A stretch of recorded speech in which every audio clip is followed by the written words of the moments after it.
And if I told you that there is a place where time simply did you stop? I don't speak of a saying or a metaphor, but something real. A forgotten farm in the middle of nowhere, where everything remains exactly as it was for decades, as if their former residents were still there, waiting. Today, I bring a frightening account of a man who decided to explore this abandoned property. But he was not alone. Something still inhabits the ruins, something that shouldn't be there. Are you ready to hear this story? Marcos has always been fascinated by abandoned places. From a young age, I felt a strange desire to explore forgotten buildings for time, imagining the stories that those old walls could tell. But none of his explorations compared to what he experienced on that farm. The property was in a remote region, surrounded by a dense forest that seemed to grow on the dirt road, as if trying to hide it from the world. The few residents of the surroundings spoke of her in whispers. They said no. One threw his feet there for decades, who tried, came back different, or did not come back. But Marcos did not believe in legends. He wanted to see with his own eyes. The day was ending when he arrived at the rusty gate. The orange sky ties to landscape with an almost unreal tone, but something in that vision made him rest. The farm looked intact. The old wooden mansion, the fences, even an old rusty tractor next to the barn seemed frozen in time, as if no one had daring to touch them in all those years. With a camera in his hand and a cold in the spine he insisted on ignoring, Marcos pushed the gate. The crew echoed through the countryside, and for a second he swore he heard a sound from the house. A snap, a step, or maybe just the wind. Breathing deep, he followed the dirt path that led to the entrance.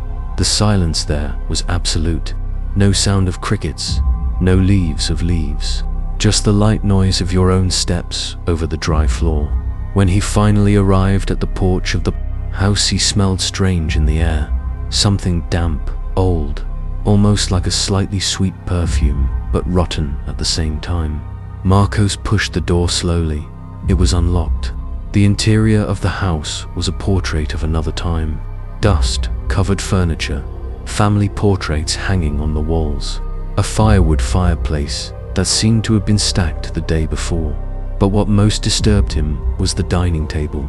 There, over the dark wood, were still served dishes, half-lasses cutlery in the right places, as if someone were about to return at any time to finish the meal.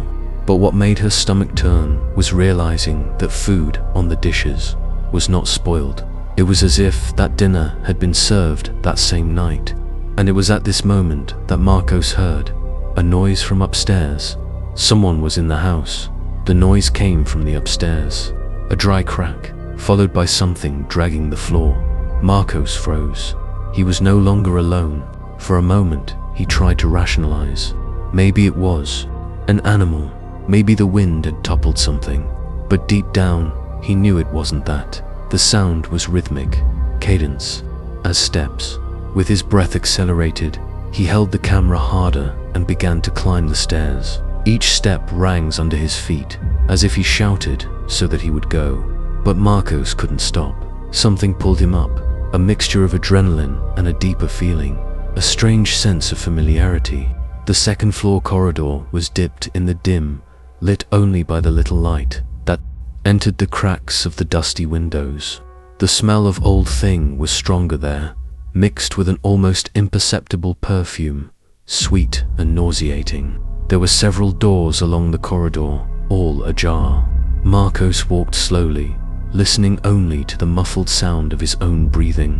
When he arrived at the last door, he stopped. That's where the noise had come. With his handy hand, he pushed the door slowly. The room looked untouched by time. The bed was still tidy.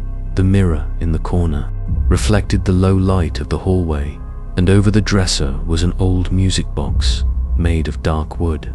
But what made Marcos feel a sharp cold in the spine was the wardrobe. The door was ajar, and inside there was someone. Before he could react, a sound cut silence, a mechanical click, followed by a weak and distorted melody. The music box had started playing alone, and then the wardrobe door opened completely.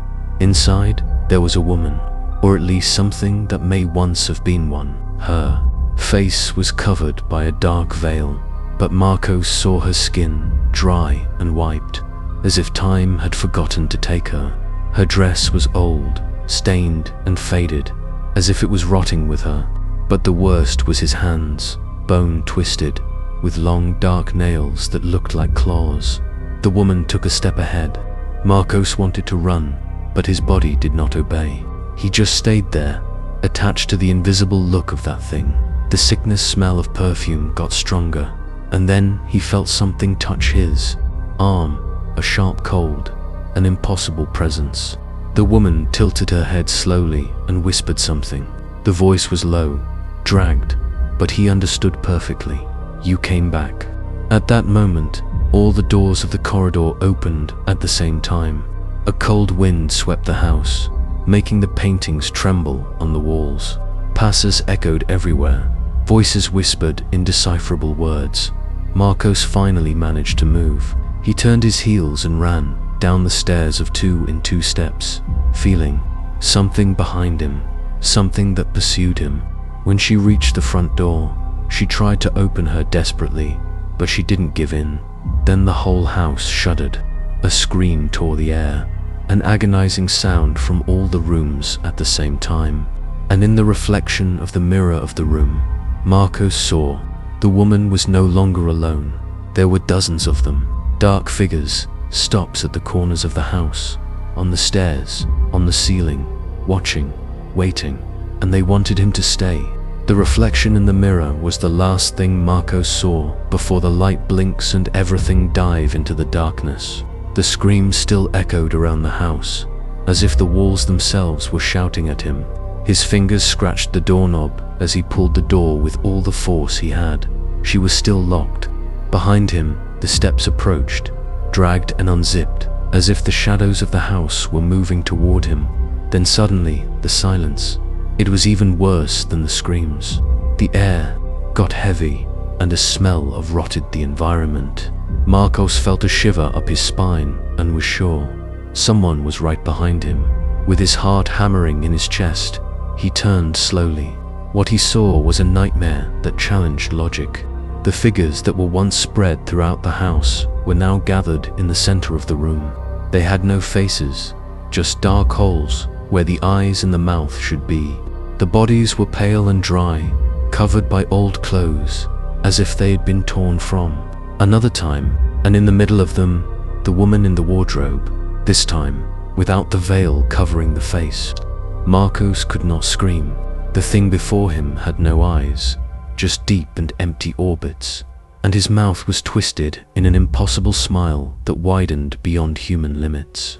It was then that the woman raised an arm and pointed to him. "You shouldn't have come back." His voice was a cold whisper, laden with something old and hateful. Mark felt an invisible strength to grasp him. His feet came off the floor. He was thrown back, beating the wall with a brutal impact. The pain exploded for his body, but he had no time to react. The shadows began to advance, sliding down the floor like living smoke, writhing, approaching. It was then that he noticed the camera was still in his hand. In a desperate act, he pushed the reproduce button. The sound of the recorded video began to echo through the room. The effect was instantaneous. The figures hesitated. The woman released a sharp scream, as if she was being torn inside. The walls shuddered, and a gust of wind swept the room, spreading dust and shadows everywhere. Marcos did not understand why, but did not question. He took advantage of the distraction, turned the doorknob once more, and this time the door opened with a crash. He ran without looking back, feeling the shadows try to grab him. He ran through Campo Seco, through the rusty gate, along the dark road until he reached the car. His hands trembled so much that he could barely put the key in the ignition. When the engine finally turned on, he stepped deep into the throttle. The car skidded on the dirt and fired on the road, leaving the farm behind. But even miles away, he still smelled that sweet and rotten perfume. And that's when he realized the passenger seat was sunk. as if someone was sitting there. Marcos never returned to that farm. He sold the camera, abandoned any desire to explore abandoned places, and tried to forget everything that happened that night. But there is something that plagues him to this day. Sometimes when you are alone at home, he feels a perfume in the air, sweet, nauseating, rotten, and when she looks in the mirror, sometimes swears to see a figure stopped behind him.